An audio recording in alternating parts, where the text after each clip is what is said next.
नमस्कार मित्रांनो, रोजच्या वस्तू होणार स्वस्त. कुठल्या कुठल्या वस्तू आता स्वस्त होणार आहे?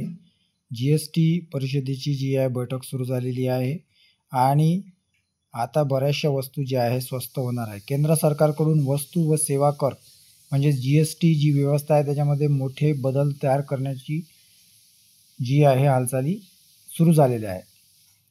आता GSTमध्ये सुधारणा आराखडा पुढे नेताना इलेक्ट्रिक वाहनावर केवळ 5% कर लावण्याचा प्रस्ताव ठेवण्यात येणार आहे. म्हणजे जे इलेक्ट्रिक वाहन आहे, ई वाहन, ते स्वस्त होणार. लोण्यापासून इलेक्ट्रॉनिक्सपर्यंत दैनंदिन वापराच्या वस्तूंवरील कराचा जो दर आहे तो कमी करण्याचा विचार सरकार करत आहे.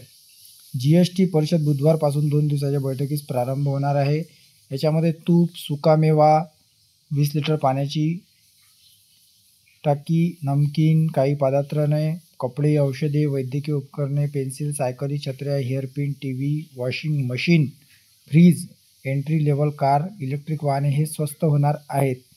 तर SUV, लक्झरी कार, तंबाखू, पान मसाला, सिगरेट याच्यावरती जी आहे याच्या किमती वाढणार आहे. ग्राहकांना दिलासा मिळणार. ई वाहनावर 5% कर लावण्याचा प्रस्ताव केंद्र सरकार मांडण्यात येणार आहे. सरकारच्या मते या निर्णयामुळे ई वाहन जे क्षेत्र आहे त्याला स्थैर्य मिळेल. राज्यांना या करातून एक स्थिर उत्पन्न मिळणार आहे.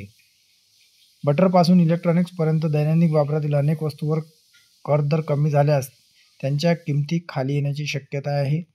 तसेच इलेक्ट्रॉनिक वस्तू जसे TV, वॉशिंग मशीन, फ्रीज यांच्यावर कर सध्या 28% आहे. तो कमी करून 18% केल्यास किमतीत घट होण्याची शक्यता आहे. म्हणजे TV वगैरे याच्या किमती आता जे आहे GST कमी झाल्यामुळं त्याच्या किमती खाली येऊ शकतात. तरी याच्यातून जे आहे ग्राहकांना आता दिलासा मिळू शकतो. तरी या व्हिडिओ लाईक करा, शेअर करा, चॅनलला सुद्धा सबस्क्राईब करा. धन्यवाद.